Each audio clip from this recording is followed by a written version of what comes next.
that you dream of will disappear and flutter on. Whoa, hold on just a little. We'll meet right here in the middle ground is where we'll stand. Let go of the riddle, 'cause you'll find life is a riddle that we're not meant to understand. But I'm so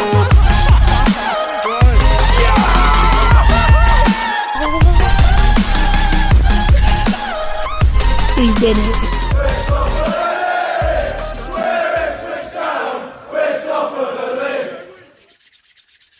Here we go, everyone. Welcome back to another episode of the Griffriday podcast. We're here, and tonight's show we are joined by Ibrahima Sonko, the man mountain. He's not here yet, but we've got the boys. We'll be joining. We'll be getting the boys in a second. But before we do, please remember to smash that thumbs up button. We're going to try and hit 150 likes on this show tonight. And if you are new, do subscribe to the channel. Share this stream out with your friends. Let's try and get as many people in here tonight as possible. And yeah, let's get the boys in. We're ready for tonight. Smithy is here. How you doing, mate? I'm good. How are you, mate? I'm good, man. I'm ready for this. Coxie's here. Hey, Matt. How are you? I'm good. And Ramondo is here. We're all here. We're ready. Hello, everybody. We're all here. We're ready. Boys, how are you feeling for tonight? I'm excited. I'm Yeah, looking into this. Should be good. It should be Yeah. very good. So yeah, we are just waiting for Ibrahima Sonko, who'll be joining us in a second. I'll give him a message in a minute, but he's just setting up. But boys, whilst we're waiting, we may as well talk about tomorrow. We've got Gillingham tomorrow, early kick-off, 1 o'clock kick-off. How do you think we're going to do tomorrow?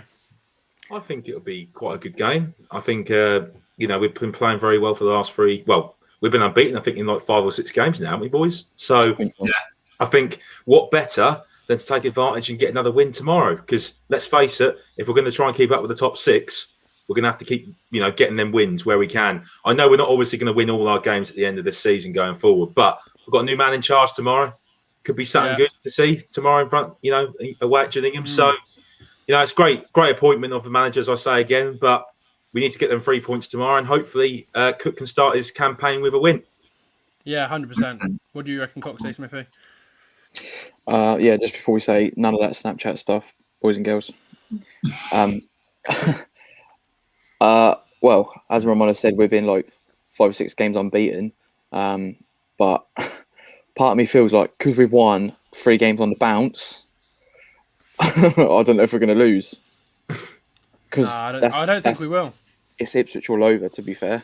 I know what you mean, but I just. But I pray to God, like we can go to their place, get a result, turn them over, come away with the 3 points, and possibly move up to, I think it's 5th. I think we can go. Yeah. Until the afternoon, until everyone else plays. Or fourth. I think it's 5th. Is it 5th? I think so. Yeah. Okay, yeah. Coxie, what do you reckon, mate, tomorrow? It's a big, massive game, to be fair. Every game's massive from now on because we really do need to get the playoffs at least. But we can still push on for automatics, and I've got Paul Cook bringing in the positivity. Yeah. We'll see what happens. 100%, mate, 100%. I'm confident tomorrow. I'm confident for tomorrow. I think Daily Swan, love that. No, look, I think we'll do the job, get the win. The way Paul Cook's talking about the club, it sounds like he wants to be here, and he's already fell in love with the club. That's how I see it. And he, like he said in his press conference, I did watch it, and he said he doesn't want to be in League One. Ipswich don't want to be in League One. The fans don't want to be in League One. So I think we'll go to away, don't he? Yeah, I think I'm not going to rule out top 2, but it is quite ambitious saying top 2. But playoffs, we should get playoffs. But yeah, tomorrow I think we'll get a win. I think we'll win 3-1 tomorrow. That's my prediction for tomorrow. Hey, you better hear, guys. Yeah, right. Sonko will be joining us any second now. We're just waiting for him to join. Last time I spoke to him, he said he was getting a coffee. So yeah, he'll literally be here. He'll literally be here any minute now. But yeah, 90 of you in here. Please remember to subscribe. Smash that thumbs up button. like I said, 150 likes if we can tonight. And if you could share the stream out, I'd really appreciate that. Boys, let's quickly talk on the takeover then whilst we're waiting. There's so much talk on this.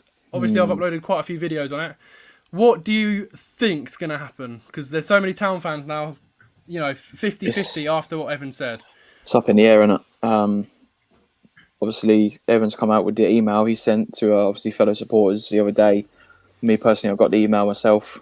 Yeah. He said he doesn't want to sell up, but also you got the questions of why this USA owner is liking posts that are being posted on Twitter, any social media, blah, blah, blah, blah. And then for Paul Cook to say what he did, was it yesterday in his conference sitting? Yeah. To be fair, we're just getting mixed emotions, aren't we? Yeah, but I don't think no one should believe it until it's actually there in writing to believe it, and it says the takeover is happening. Yeah, 100%. Yeah, I think the thing is, like, it could just be a bit of perception, which Evans is doing, because you remember Lee O'Neill came out and said to us that Lambert's not going anywhere, and how many times did the owner say, I'm sticking by Lambert, I'm sticking by Lambert. So if you're me, a lot of sources have come forward and said behind the scenes, who've been very closely linked with the club. You've also got The Athletic, which came out with that article last week. They wouldn't just make up a story. There's going to be some truth there somewhere behind all this all. So, like I say, we'll see what happens next week. It could be earlier than we think, but at least, if we know where we're going, a takeover is definitely needed, and hopefully could be something of good things to come, as Paul Cook has said. As I touched down on that subject as well, like, no owner is going to say their business to no publicity whatsoever. The only person that knows is himself, and like his obviously maybe close members is close to. Yeah. It's like when I said to Alex, it's like me having my own business, and Alex is just under me, and I keep it to myself. And I say to Alex, I don't tell Alex I'm selling up. It's one of those ones. Right, boys, we've got breaking news. Okay, the man is here, who we've all been waiting for. Ibrahima Sonko, I can see him smiling. Right. If you've got any questions for him, get them in the comments. We'll try and get onto your comments or your questions. We've all got questions to ask him. So let's get him in. Let's welcome him in. Hello, mate. How are you doing? I'm good. How you doing? You okay? Hello, mate. I'm going to whack you. Yeah, good yourself, mate. You're going in the middle, mate. Thank you. You're the main man. You're the main man tonight. How's your day been, mate? Have you had a good day? Yeah, it was alright. Stayed at home, look after the little one. He wasn't at nursery today, so I spent time with him. So it was good. Good man, good man. Right, so I'm going to start, mate. Obviously, you were at Ipswich in 2011 to 12. Just tell us a bit about how football came into your life and how you became professional. Wow. Okay, that's a long story, Okay. We're all ears. So it's pretty, I suppose, like everyone, we all start somewhere. I started in a suburb of Paris. A small community, obviously. Called the 9-3. Supposedly like the bad side of Paris, but a lot of great people are from there. Actually, Mbappe's come from Bondy, which is like actually 10 minutes from where I live. Wow. Just to tell you, Gabriel Oberto as well, who plays for Man United, he comes it's 15 minutes away. David Ngog is 20 minutes away, So there is quite a lot of people who played at a high level who come from this area. Born in Senegal, moved to France when I was 6 months old, quite young. Can't remember, at 5, my dad realized that, I was kicking the ball with some people outside. If just for you seem to like it, we are gonna get you to a football school. So I went to the local team, and because I was very tall already, I was taller than everyone. So they literally put me straight away with the under 7, directly because I was had good shape for my age, So from there, at 12, Lens, which is in the first league in France, came for me when I was 12. They wanted to get me, and my parents said no. Therefore, I was too young. They wanted me to carry on study and be around and everything. Which some parents will say it's a bad thing. Some others, I've got a mixed feeling about it because of his story. We will talk about it later anyway. Yeah. But so first disappointment. Obviously, big team wanted to get you at the time. At the football school, they had the like of Eladi Diouf, Babu Bajo. They were all there. So Wow. I could have been part of that journey, but parents said no, so I stayed around. I played my first senior game when I was 15 for my local team. They were in the third division in France. As I say, I was developed quite very young, so they didn't hesitate to include me. I was training with them and they include me and a player, 15 and a half. I was probably the youngest Parisian, I would say, to have played senior football at the time. Maybe someone beat it now, but. And then then two clubs came for me. First Auxerre, I went there on trial. Went there on trial. We were about 100, and I ended up in the last 11 to play the game against. We played against Griffriday, against Nexus. They beat us 3-1. Then Auxerre, I was just not quite ready yet to join them. So I went back home, and Bordeaux came for me straight away after I went there. Did okay. They wanted to keep me, but I was young and I didn't really enjoy it when I was there. Like it's all about vibe. It's all about vibe, and I wasn't really happy. I was there for 2 weeks, and I wasn't really happy for 2 weeks. So I turned it down this time, and the same person who wanted to get me for Lens when I was 12. Came back, and he was working for Saint Etienne at the time. So he came back and, went again to my parents and everything, and told them, listen, Saint Etienne wants him and everything. Obviously, my local team wanted me to stay. But, for me, it was time to go because, it's like it's an opportunity. And if I don't take it, I might have stayed in the lower division at the time, So, I went to Saint Etienne on a 2 years contract. We did okay because we went to the final of the youth cup, French youth cup. Beating some great teams along the way. Again, meeting with Djibril Cissé and Access in the final. Wow. Once again, they beat us. Seems like every time I play against Cissé, he beats me. So, so they beat us in the penalty shootout this time. Did okay, and from that, Saint Etienne decided to part away with me. Wow. I did find it strange because during that season, the first team of Saint Etienne was in the second division in France, and they were doing extremely well.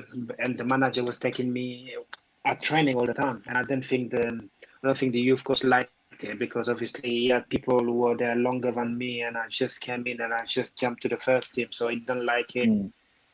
So they parted away with me, telling me that they don't think I will be good enough to be a pro. This deception. From that minute, I lied to my parents. I don't know if there is any kids listening, but do not lie to your parents, please. But I did. I did because my parents were. It was the summer. It was like I think it was 2007. 2007. Yes.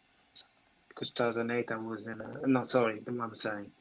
Summer 97. Sorry, I was younger for a minute. Sorry.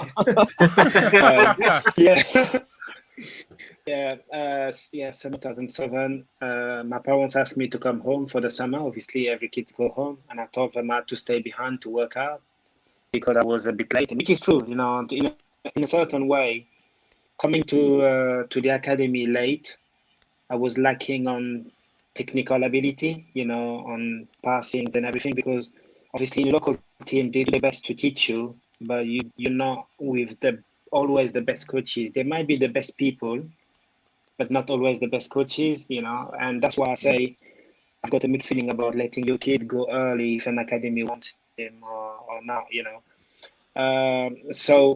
but it was a lie because technically I was kicked out from the academy and I needed a new challenge, But I was lucky enough because in France, even though you're at the academy, you still go to a normal school.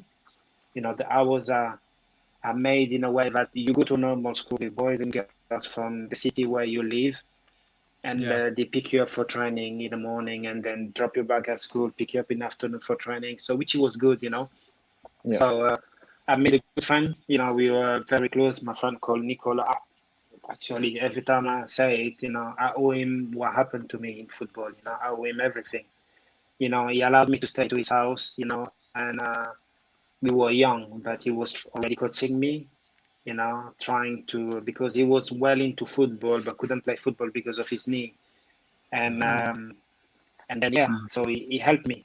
He developed me physically, he pushed me to my limits. You know, we were training every morning. We were going from like, literally, we were out at 8, we were coming back at 11 and everything. And her parents, like, lovely people. They took me like their son, you know, and they gave me everything for that month while I was there. So I will never thank them enough for that. And literally, the parents were contacting clubs for me. That's to tell you how good they were to me. They were contacting clubs, talking to people and everything. And we got a breakthrough first in Italy. I went there to Genoa, played a tournament. You know, we went to Napoli to play a tournament. We did well. We lost in the semi-final. Genoa offered me a deal, but my parents say, no, Italy, you're too young. You just turned 18. You can't go too far. You know, the parents were always close to me. So that's too far. You know, Grenoble was, I mean, Saint-Étienne was far, but Italy was far too far for my parents. So, so I had to start again, and they found the opportunity for me at Grenoble. And Grenoble asked me to come for a week trial. I went there, you know, played 2 games. The first one did good. The second one got injured after 30 minutes. But I was lucky that the first team manager was watching the game. You know, actually that game we played the team from Lyon, and Abidal was playing for that team. And that same year, I signed for Grenoble. Abidal signed for Lyon before he went on to Barcelona. So the manager saw me. I got injured. After 30 minutes, came out. I was crying because I thought, like, damn, you know, I mean, it couldn't be anything worse and everything. But he came in the dressing room and say, "You're okay." I said, you know, I'm all right, but I would have liked to play. I was, don't worry, you know, I mean, we see you next week. And I'm like, see you next week. I'm thinking, who's that man telling me that I see you next week? But the director came behind and went like, oh, you saw the coach? I said, oh, he's the coach. He went for the first team. I said, yeah. So he likes you, so we're going to sign you. Okay. So I signed there, and they told me I was going to be with the reserve. The reserve was in the 5th division, non-professional, obviously. Grenoble was in the 3rd division. The reserve in the 5th division, and started again. And during that same season, I got a breakthrough to the first team on the bench a couple of times. The years went on, and then I needed to make a choice between school, because I was still at school doing my baccalaureate, which is something like the 8th degree, something like that. In England, you do it at 18. So I had to do homeschooling and carry on going to football, because obviously their training hours were different to the training hours of the reserve, and the school didn't have a understanding with the club like the academy does, you know, for the kids to leave early for training and come back.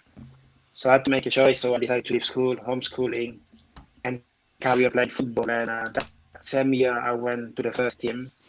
I got a breakthrough after 7 games. I was on the bench. I got the breakthrough as a left back. Which is, you know, everyone knows I'm right-footed and 100% right-footed. At the time, I couldn't even drive. So can you imagine my left foot, you know, the level of my left foot? That's just to tell you. But yeah, I did well. Obviously, the manager's looking around. Left back got injured. I'm only defender on the bench. Can you play? I said, I can defend. Ask me to pass the ball, or, you know, I'm just doing everything. It's not just defender would be good enough for me. So I went on the pitch and did extremely well. I surprised myself. You know, and the next game, I played 8 games as a left back. And the more I was playing, the more confident I was getting. So I was starting to go forward. You know, 1 crosses in 10 was good, but that was enough for me. You know? But yeah, and from that season, when Deva came back, the manager, one of the captain, I would say, went to the manager, you can't take the kid out. You know, he's been waiting, he's been patient, he's been working hard, and now he deserves to stay on the pitch. So they made the switch, and the captain was a central back. They pushed him as a midfielder. The midfielder went out, and they put me as a central back. And I ended up playing 31 games that season, and we got promoted to the second division. And that's how I finally signed pro. I was, over the moon, obviously. Everyone was telling me I couldn't get there. I just proved them wrong. I done it the hard way, but I still done it, and that was the main thing for me. And from there, mentally, I was strong.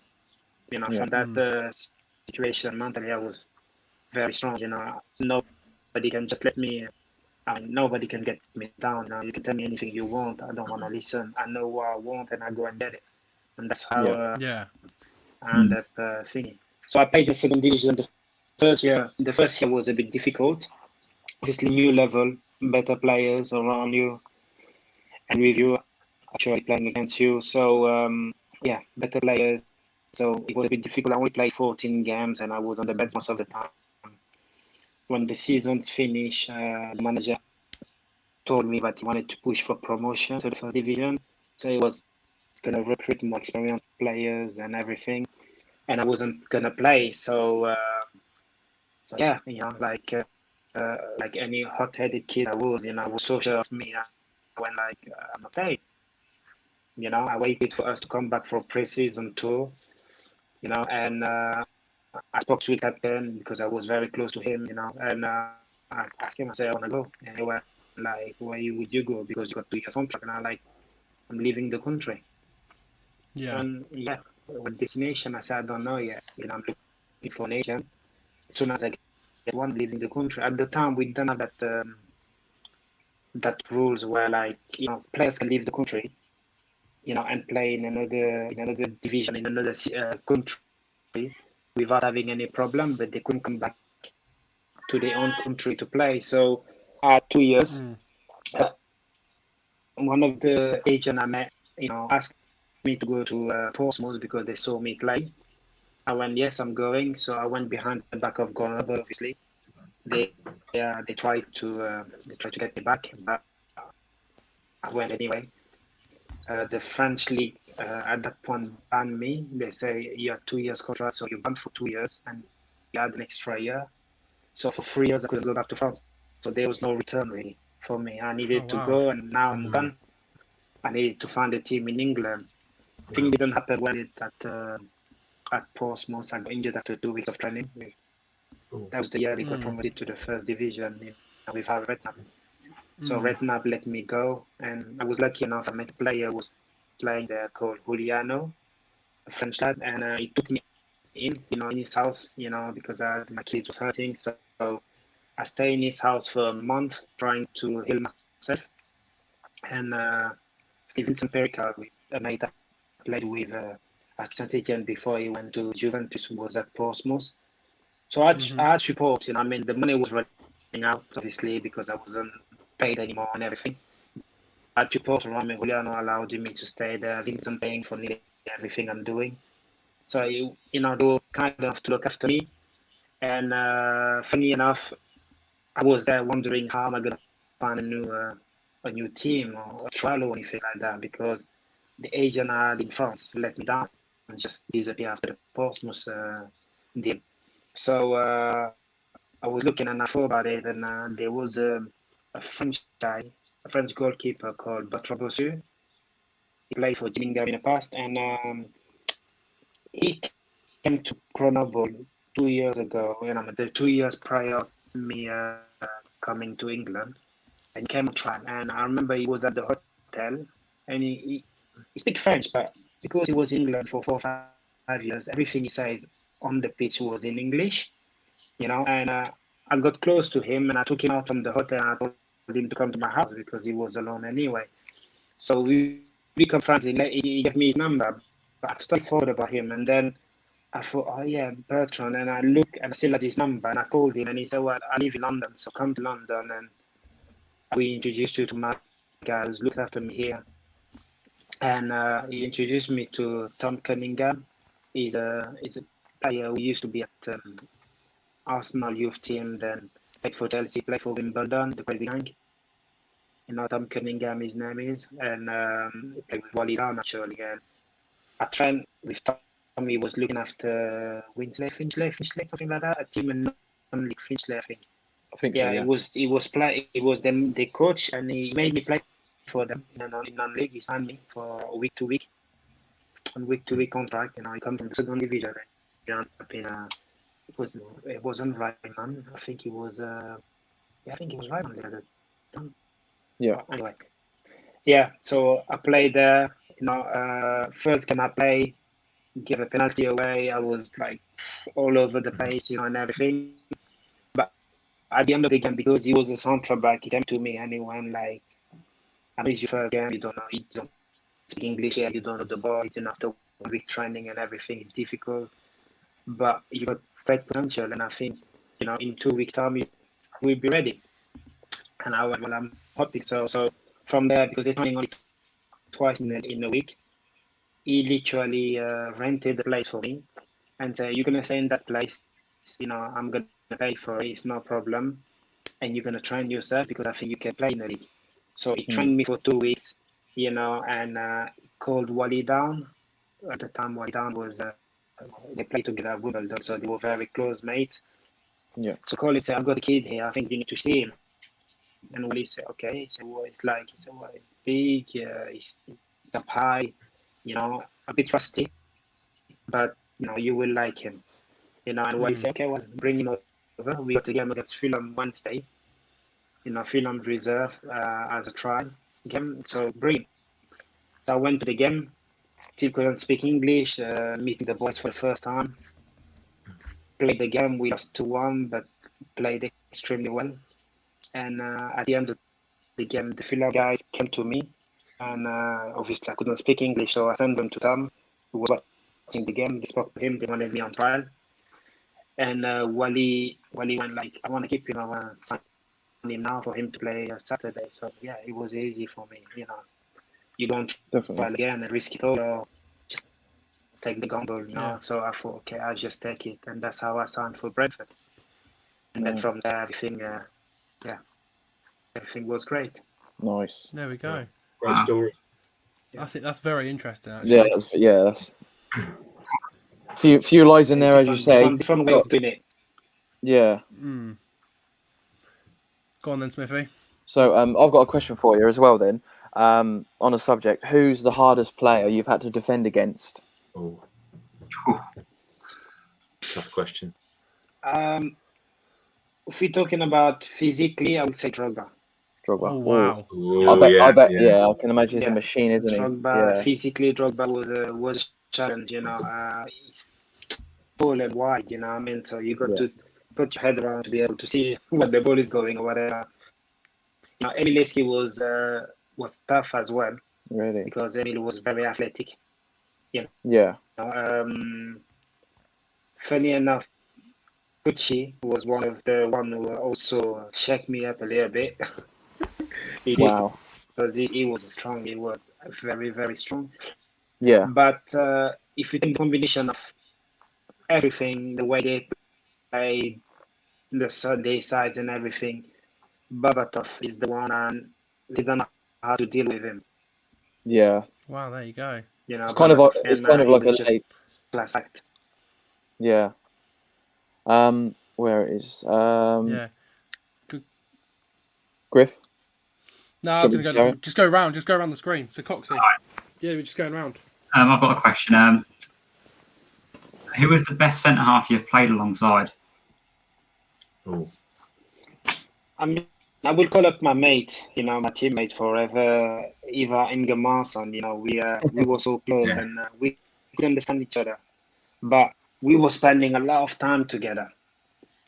That's the thing. It's like every Thursday, during my 4 years at Reading, every Thursday I was eating at his house. That's what we do, so we can talk about the game, about the weekend, the one past, the one coming, the players we're gonna play against, because obviously he was in the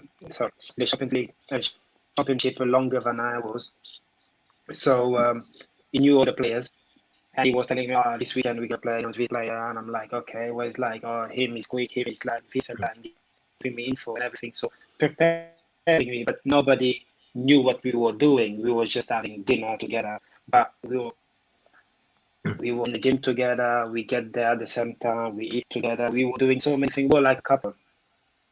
Definitely, yeah. You know, we really like a couple. That's why we get on so much, and that's why like we were so good to each other.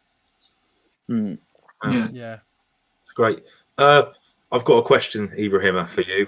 So you talked about Imge because obviously you played with Imge at Reading and also at Ipswich as well. So I just thought I'd put this question in there. Reflect on your time at Ipswich, and do you have any good memories? I only have good memories from Ipswich, to be honest. I mean, obviously, yes, the way I parted with Ipswich was a bit sad, and I would have loved to stay a bit longer. Yeah. But and obviously that injury stopped me from playing from there. But everything else was great. I mean, I was. Oh, hang on. Pardon I me? was going to say, was that the when you dislocated your rib? That injury? Yes, that was against Middlesbrough. Yeah, Was yeah, it? Yeah, it was Middlesbrough. I think it was. Obviously, with the 2 seasons prior to that year in Ipswich, I was in and out of teams. You know, like I was at Stoke, didn't work out. You know, and then I went to Hull, played. Then the manager, threw me out. You know what I mean? And then I stayed for a long time not playing. Then I came back in the team towards the end of the year. That summer, I had to prepare myself alone because I didn't have a contract. I went to Portsmouth first. I went to Portsmouth. Same thing happened. I played 26 games, and then the manager decided that he had too many players on loan. So I was the one coming off the team, and then I was free of contract, couldn't get anywhere. I was first offered to Ipswich in July, and Paul Jewell said no, not for me. And so I was training alone. I trained alone all summer. You know, I mean, it just reminded me. I mean, I never had any problem training alone because I did it the first time when I was 18. So in my head, it was like, it doesn't matter. If you want to be ready, you will be ready. You know, you just have to push yourself harder than any other person in a team because the day you get there, they will judge you as if you were in a team. So in my head, it was simple. I'm going to be ready. Yeah. So I did everything I needed to do to be ready. And it was late. I think Ipswich lost a couple games in a row. And and then at that point, Paul decided to call my agent. So he called my agent and asked me if I can fit my agent. So he's looking after himself. So no problem. So all right, I want to see him in a friendly game. Yeah. And once again, some stories again. So I went to the friendly, did well. Playing at time took me out of the team. They say, okay, you're not playing second half. I'm like, whoa, we're on here. But the manager asked him off, so let me. And then I went in the office and directly said, well, listen, you know what, we're playing Saturday and I'll be in a squad. So, then we agree on the deal. It was a 1-year contract. They don't want to take any much risk, because for 3 years I was in and out of teams. So they were like, we give you 1 year, we see how it goes. I took it, I never run away from a challenge, as you say, So I took it and I went and made myself captain at some point in the team. And then I got injured. And then when I came back, Delaney was playing and he was playing well. So there was no more room for me. So I had to wait until literally the last game of the season to have a shot. Yeah. And then after the last game, we went to Doncaster. I played that game. And then the game finished. The Doncaster manager, they were going down, asked me to come to Doncaster. I told him I'm looking for a championship for now. I think I still got enough to be a championship. And when we spoke to Ipswich, Paul said no. And I think he went and signed for this defender. Went on to Milu after, I think. Forgot his name. But centre back. He went and signed centre back. Then Delaney left for Crystal Palace. And I got to Turkey. I got to Turkey, and the club wanted me in Turkey. I was negotiating with them, and when I agreed, the same day my agent called me, say, "Are you signed?" I said, "No, not yet." He went, "Well, Paul just called us and say he wants you, but it was the 29th of August this time. I mean, we don't need the first time on the 26th of August, the second time on the 29th of August." Now, when I'd already said I'm gonna sign here, he went, "Yeah, but come here. He's gonna give you a year and a year option and everything." And I went, "I can't deal with that thing again. I mean, can you imagine if he drops me again? I'm 32. I'm gonna be 33. If he drops me, I'm gone. Football is over for me." And he went, "Okay, what do you want to do?" I said, "Just tell him thank you, but I'm gonna stay here because they offered me 2 years deal." And with everything that happened, I thought it was good to go and have a chance for me. It was good to just start again, a new fresh. Nobody knows you in the country, but they know of you, but they don't know you. So I wanted to just start again. That's why I decided to turn it down. But I turned it down, my ego a little bit, because I was a bit annoyed that you made me captain, okay, because for a reason, and is at some point I was the leader in your team. So I was someone you trusted. So when I came back and I didn't play, I respected your decision. I never complained. I'm training hard. I'm waiting for my turn. I'm backing up my teammates, and everything. The season's finished, and you just literally told me, "No, enough for me." Yeah. Wow. I mean, you did it the first time before I come to you. I proved you wrong, but you still insisting that you need some of the players who are better than me. No problem. I mean, do deal with it. He went and bought a centre back. And I went, okay. I think it was something from Forest, and then went to Millwall. Strange. Yeah. Ibra, talking about Ipswich then, what was it like working under Paul Jewell? The first 2 months, I couldn't understand the manager. I'm going to be honest with you. Not as a man, he was a lovely man, a lovely man outside football and in around the training ground. He speak to everyone, laugh with everyone, sit and eat with you and everything. But on the football pitch, I was a bit confused because the training was so hard, and even on days before the game, training was hard, and I couldn't understand that. We were doing some crazy stuff for training, like literally you play 7v7 on full pitch, 7v7, all the team must cross the other line for you to score. I'm like, you're thinking, okay, the pitch is big, 7v7, and then once you score a goal, your whole squad or your whole team must go to the other goal. Even your goalkeeper run to the other side, and the other team, they will third team outside the pitch, must come on the pitch. As soon as you get the ball, you can start attacking. So it was a bit of it's crazy, but then when you're losing, you're running. Yeah. Like, you know what I mean? And I feel like a lot of people starting to get injured and everything, and I couldn't understand that. Yeah. And it was his way of getting us fitter and fitter and fitter. But for me, it wasn't the best way. I'm 32 now. If I was 33, and I'm like, what I mean? I'm not 20. And I can't be doing this kind of training every day. I mean? You have to know. But yes, we can train hard. But today we're training very hard. Tomorrow we will be a little bit less. Manage the players. But it was his way. He had success with it in Wigan. He went for Wigan and everything. So I'm not gonna be the one complaining. I was going through it and everything. A couple of times I felt my hamstring, like every other players, I suppose. But and I think when I started settling in the team after probably 5-6 games, that's when he started trusting me a bit more, giving me the armband and everything. But then it was just like when I got injured, I just felt like, I mean, I'm not saying that you should have put me in a team because someone was playing and was doing okay. Yeah. But he just ignored me a little bit. And somehow you need. I mean, like, Adam Abaji to be a coach, and for me, it's a must. You must be able to communicate with a player. Yeah. Most definitely. Not involved. You need to know that he's still involved in your head. That right now there is no room because people are doing well. But at any time you can need him, you have to you need to keep him switched on. I mean, I think it was that. And before that, I mean, Steve Coppell. Steve Coppell was just a different man. You understand what I mean? And Yeah. when you come from Steve Coppell to Tony Pulis, who's like literally that's my first team, that's the 11. Everyone else, I don't care.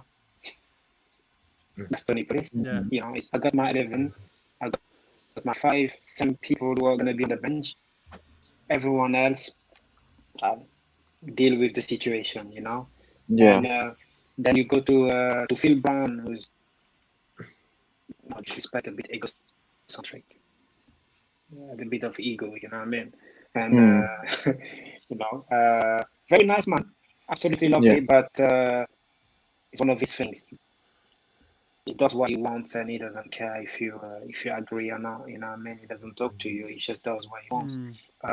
Then you come to Paul. He was a bit more aggressive, you know, kind of manager, pushing people to the limit and everything.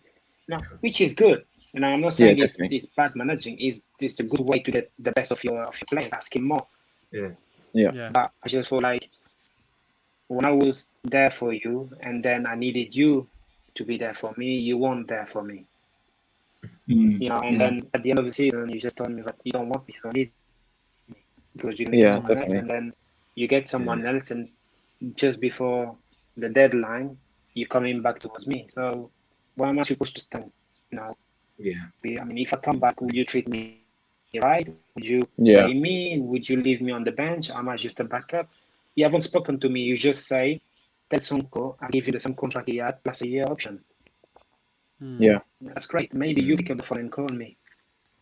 Yeah. You know, and then I would have probably took the plane back from Turkey and come back and sign. Because, as I say, I loved Ipswich. I had a lovely time there. I love the city. You know, I was living in the docks and everything. I love the city. The people were good. I love the fans because they're not the kind of fans where like it's like a family atmosphere. You know what I mean? Like they really, really into their teams. You know, I can't remember the fans booing us. I'm sure it might have happened in the past when the team is really doing bad, not fighting for the shirts. You know what I mean? But I felt like if you do the right thing, or you're trying, or you give them the impression that you're really trying hard, they will back you up.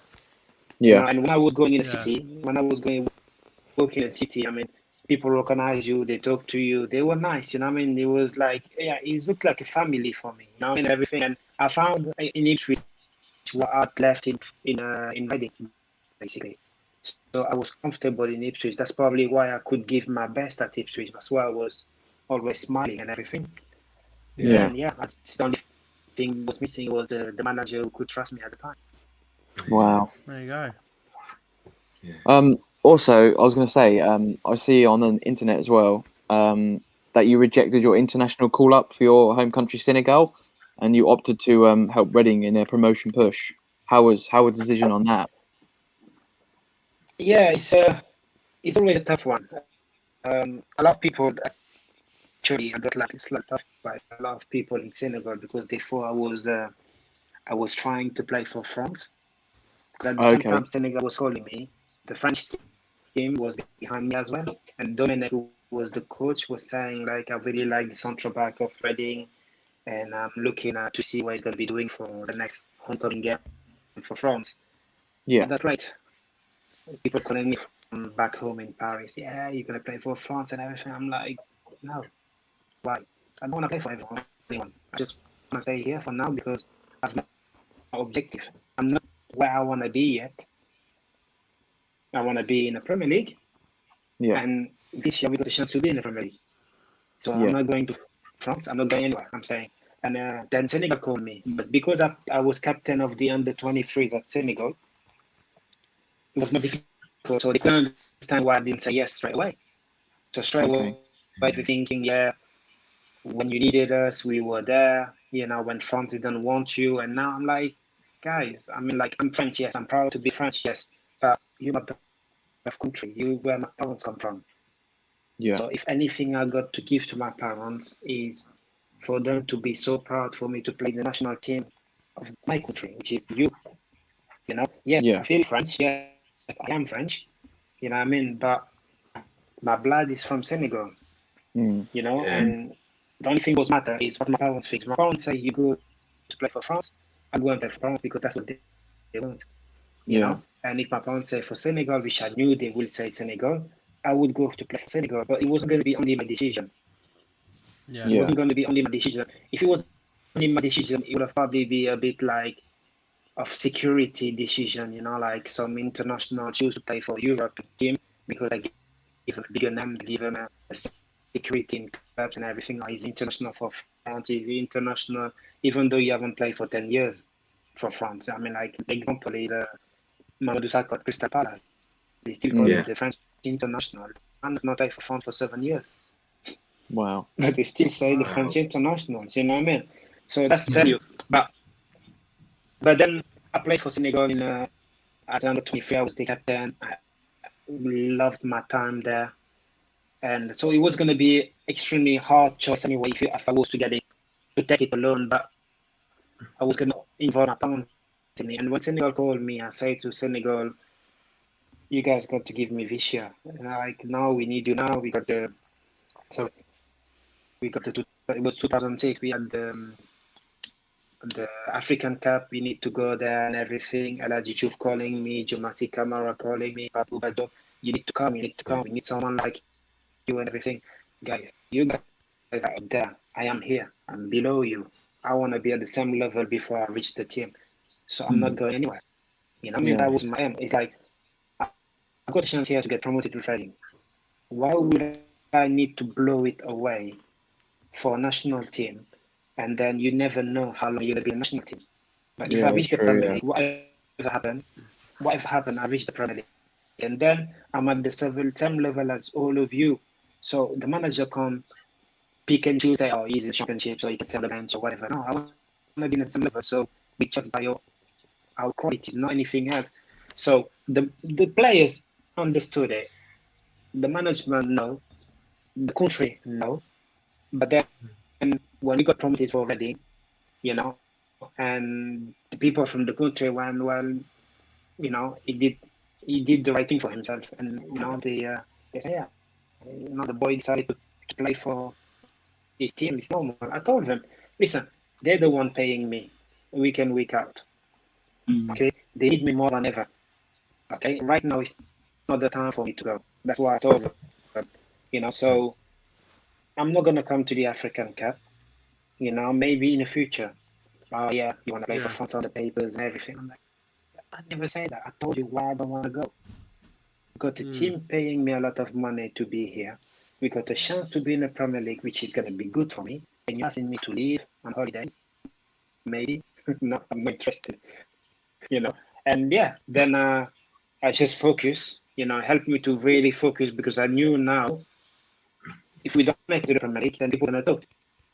So it helped me to just stay focused, and we just went for the Premier League with the team, and we succeeded. We did extremely well that year. There we go. Wow. Okay, I've got another question for you. Yeah. What was your favourite stadium you've played at? Favorite stadium I played at. I'm a big Man United fan. I'm not gonna lie. From like very young age, you know, like when you're a kid, and you can the Champions League, and you pick a team. And my team was Man United. I mean, first in England was Crystal Palace when I was very young, just because I loved the name Crystal Palace. I thought that was, you know. I couldn't understand anything of English. But you know, like you 8, 9, they say Crystal Palace. Oh, it's my team, the Eagles. You know, you win and everything. But yeah. So and then you come to 98, 99, and you see United doing so well, winning the triple and everything, and then you're like, whoa, who's that team? And then we had Cantona playing there and every for the French. So I was watching them. I enjoyed the way they were playing, but I was still in love with the idea of one day I want to play for Crystal Palace because I thought Man United was too high anyway. You know. So yeah. So when we got promoted, obviously, and we knew that we're gonna go to all the big stadiums, I thought that's gonna be great, and I was looking forward to play at the Theatre of Dreams at United. You know, so when we first got there, looking at the stage, I'm thinking, what is gonna be full? It's gonna be like incredible. Yes, Wow. effectively, when we got in and just before the game, we saw all them people. It was good. It was really, really good, But it wasn't what I was expected. I was expected like the atmosphere to be a bit more loud and everything, like a bit more aggressive and everything. I'm thinking, people, Yeah. when you hear on TV, people are scared to go and play at United. And I didn't feel it with the fans. They were there, they were supporting their teams, they were singing and everything, but I didn't feel it. I don't know if it's because we were Reading, smaller team, Yeah. and they knew for them they're gonna beat us, they're gonna be easy, so they want, oh yeah, it's gonna be a win today. So I come on, we clap them and everything. But I didn't feel it that way. Then we went to Anfield. I didn't like Liverpool. Obviously, Man United. If you like United, you don't like Liverpool. That's how it Yeah. works. I don't know how, but that's the way. Mm. And in Anfield, like literally, you were shaking before the game. Like this moment and everything. You're like, oh my god, because the singing, the passion behind it, and you're thinking, start asking yourself question: am I fan of the wrong team or something? Oh my god. But no, it's not that. But it's just like Liverpool is just different level. When it comes to supporting the team, especially at home. So it was great. But yeah, I loved everywhere. But honestly, especially the year we got promoted, playing at the Majesty Stadium was something that I can't forget. Mm. You know, so I mean, Wow. just like one of these things. I don't know. It's just the connection with the fans we had, and that's why I'm gonna.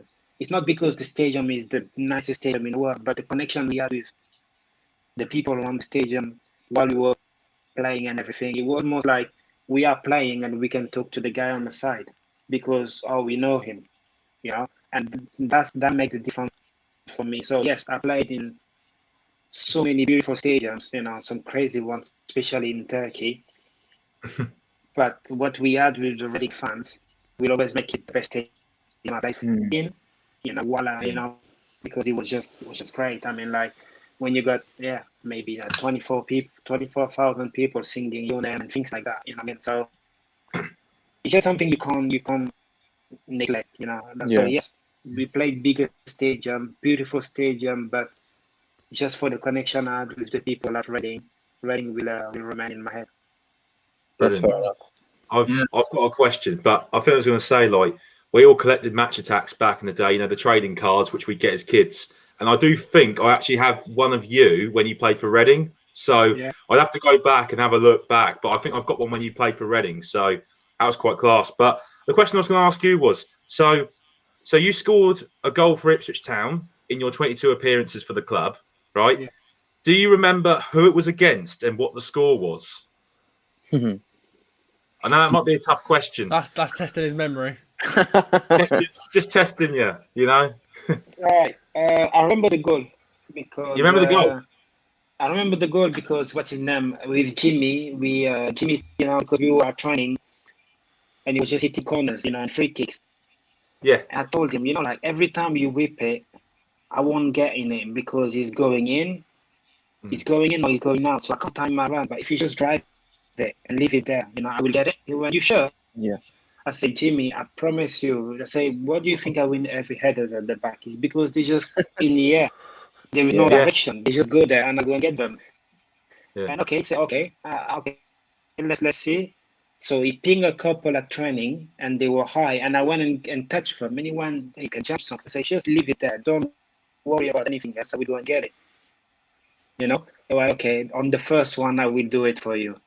That's what he said, because Paul had this, wanted us to run in the first pass and everything. So we had different tactics in the games. If I remember, if a Marson was supposed to run first and cut in, and then me cutting in front of the keeper, too complicated for me. You know what I mean? It's a game of like who jump the highest can get it. That's how I see it. You know what I mean?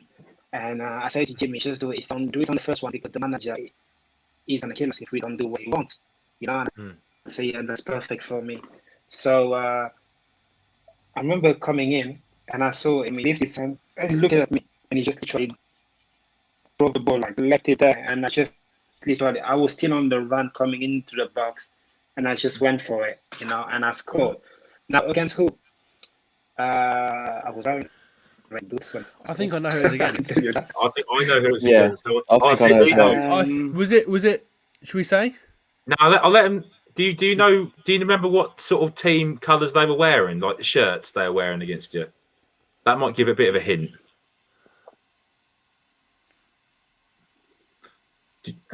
If I give you the scoreline, do you reckon you'll remember the team you played when you scored? What was the scoreline? 3-1 to Ipswich. Yeah, I remember this now. So I could do like an A, B, or C if you want, and it could be one of the three. But I feel you know this. I got two. I've got two. Yeah. No, it's not Burnley now. Not Burnley. No. Does begin with a You're B, on though, you're on the right lines. You're on the right lines. I think the shirt was that kind of color. I can't remember. Kind of color. Was it Palace? Say again, sorry. What's the color? Was it Palace? No. Not Palace. No, you're very on the right lines. They're in the Premier League at the moment, but they don't like Palace, do they? They don't like Palace. Yeah, exactly. Yeah, you're on the right lines. West Ham. No, not West Ham. No. Can't remember then.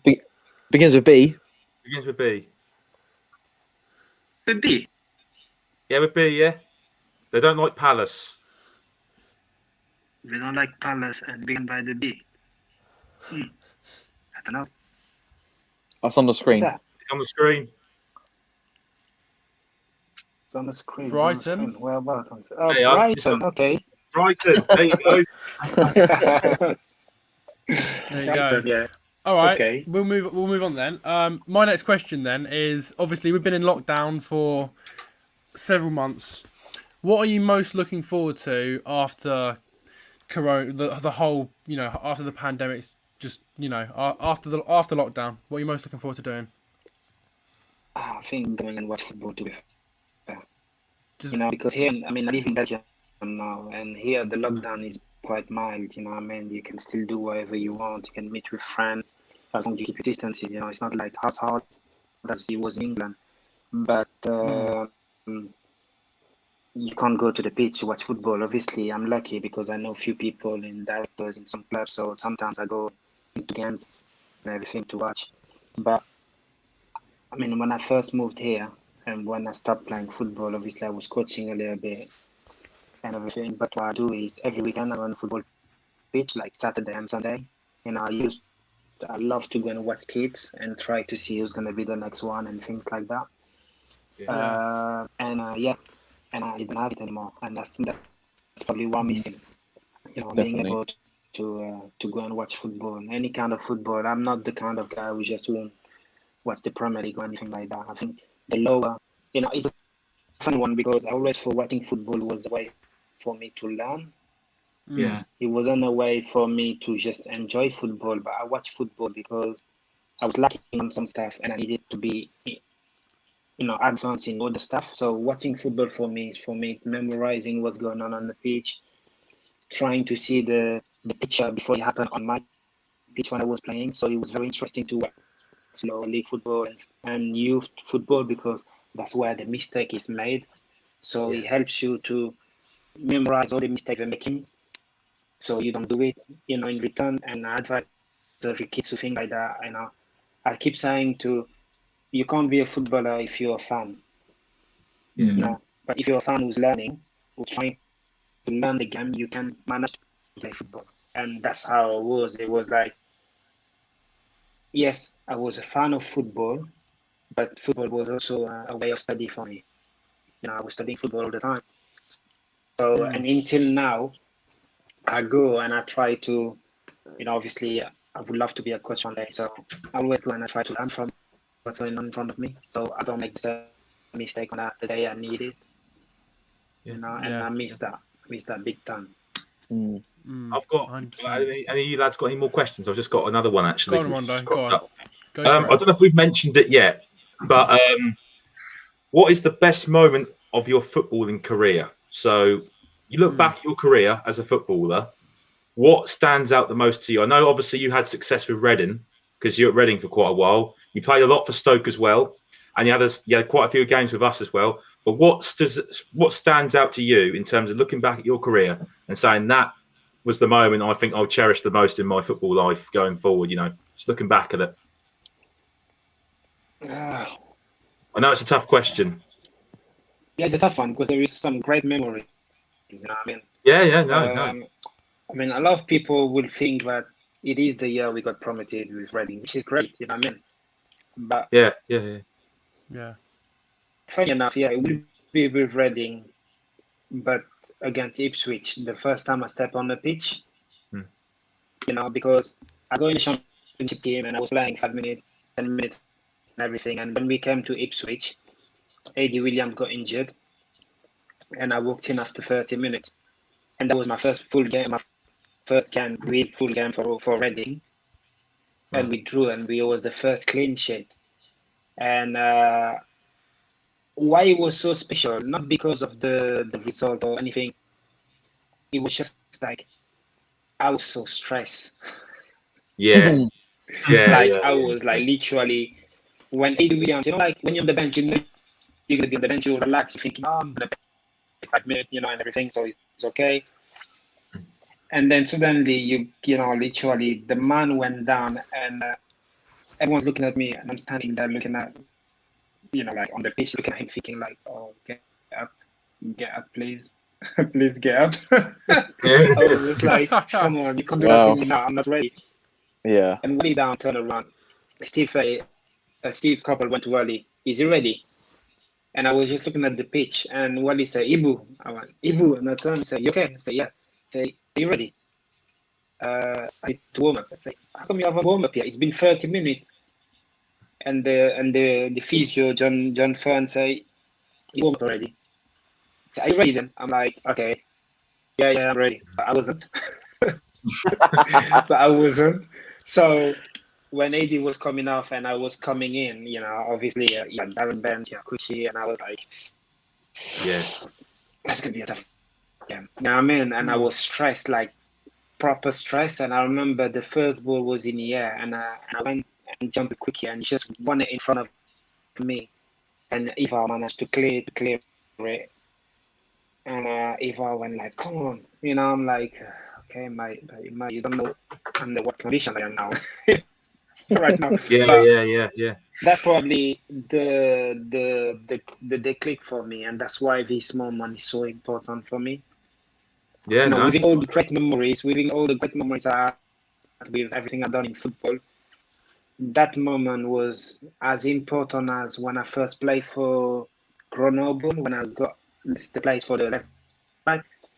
The key moment in my life, the key moment in my life, especially knowing that, you know, I come from far, really. You know, I come from literally being banned for 3 years in France, to being in a different country, to having to learn the language, go in the third league division, and then manage to get a championship on the bench, and then to get the say you have to play. I'm like, God. Yeah. And then I remember that at that game actually, when the last corner of the game, I hit the crossbar, Ipswich, and I had we drew 0-0, but I remember that game like it was yesterday. That's why I would say that the best moment for me, because it's the game I can describe until now, and it stayed in my memory. And a lot of things have faded away. Not faded away, because when we talk about it, I can remember them. But if you tell me, think about a moment in your football career, I will think about that moment, because I was never after I've been so petrified to go on the pitch. Yeah. You know, definitely. so yeah, that's a key moment for me. But you know what? I'll just say it here. I think, like, looking back at your career, because we've all watched the Premier League, we've watched the Championship. I do think I remember you very well in terms of how solid of a defender you were when you were like, you know, you're quite good in the air, winning battles and, you know, headers and etc. I think in terms of the players who played at that time, you know, you played against Drogba, you're playing against Rooney, you know, you're playing against probably the elite sort of strikers at the time, and you're thinking to yourself, well, I'm doing well dealing with these people on a regular basis, you know, and I mean, to be honest, to go up as well from the Championship to the Premier League. I mean, us as fans, as Ipswich, we've not seen that for a very long time. But at least you have, And I think, like I say, it's all that hard work you put into becoming a player. Let's say you start off in, let's say, a small club, then you work your way up. You then become more like motivated, and eventually you'll get that confidence and you can show on the pitch. And to be fair, you're a good asset to our football club. So, fair play to you. Yeah, very good player. Yeah, definitely. Thank you. Ibra, I think we're gonna finish it there, mate. I think you've been brilliant, and thanks for coming on once again. Yeah, definitely. One more question I'm going to ask actually is, obviously, we're Ipswich Town. We're in League One. We've just signed Paul Cook. I don't know if you keep up to date with Ipswich still, but can you see Ipswich Town getting back up to the Championship anytime soon with what's going on?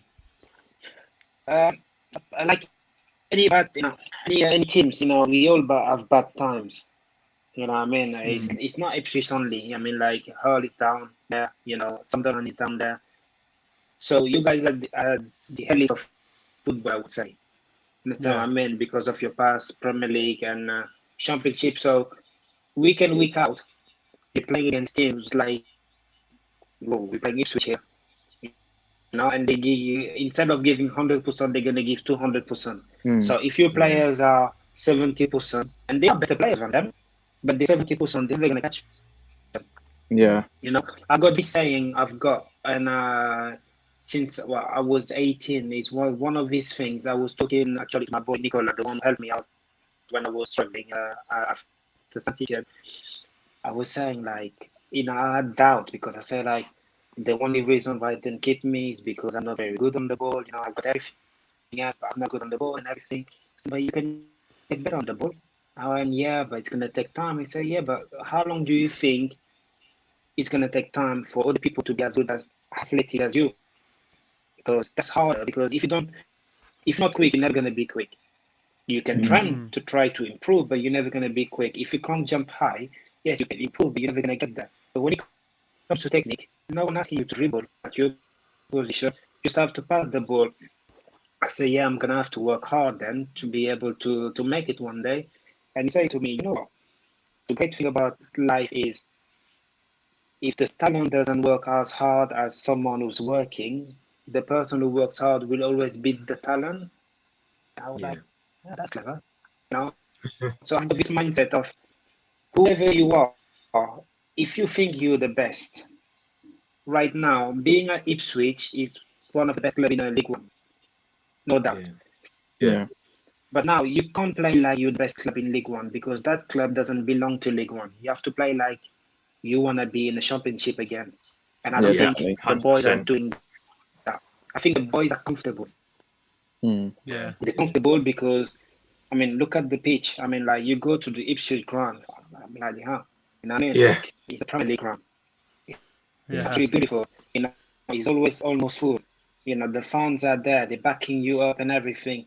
And the lifestyle in Ipswich is so relaxed that you can fall into it if you're not here. And everything. That's why I say I loved it because all of them reasons. You are in big club. Whatever league they are. At Ipswich, you are in a big club. Now, you got two shots. You act like you are in a big club or you go and be a big club. And the boys may not be acting, but they're not doing it for me. Yeah. So the new manager will do you good. I think he will do you good, the new manager, because he's got his own way and he's got he got quite good teams to the top again. So let's hope that it does for you guys. I've got one more thing to ask you as well, because obviously we've got a game tomorrow against Gillingham away. We're currently, I believe, 7th in the league, and we're about a couple of points off 6th. So obviously, just about a couple of points off the playoffs. So, what is your score prediction for our game against Gillingham tomorrow? There we go. I thought I'd ask. You will 1-0 win. How much? A 1-0 win. I will be happy. A 1-0 win, like we did last season. He knows. Exactly. As a defender, there is nothing better than a 1-0 win because 100%. it's just like he just put like in people's head when you hear 1-0 and you think, okay, damn, they must have worked hard for it. Sometimes you might dominate the game, but people don't know. It's not everyone's going to see the game. So you get the 1-0 and how the defense it went.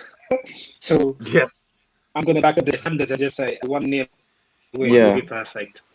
There we go. I think there we go. Three points. Love it. Exactly. Anyway, That's the main thing. Yeah, definitely. Ibra, thanks for coming on, mate. We're going to wrap it up here. Okay. Maybe we'll get you on the channel again in the future. But thanks for coming on.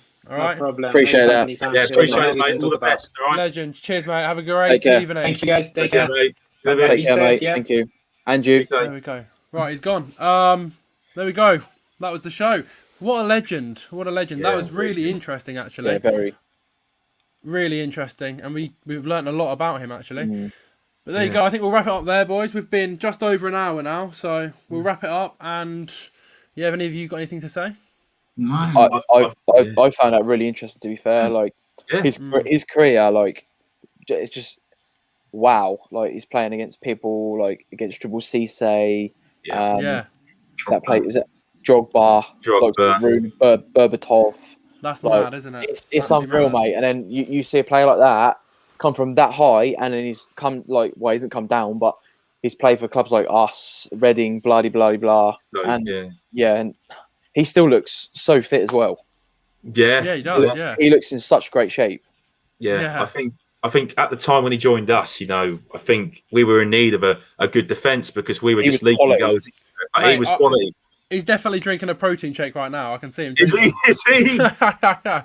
But no, he's a great sport. Yeah. I think he spoke very well, and I think looking at his career, there's a lot of things. I mean, I read up a lot about it. I don't know if you boys did. You probably did as well. But his career is just very inspirational, I think, because if you're told you're not good enough, I mean, he's played in the Premier League. He's clearly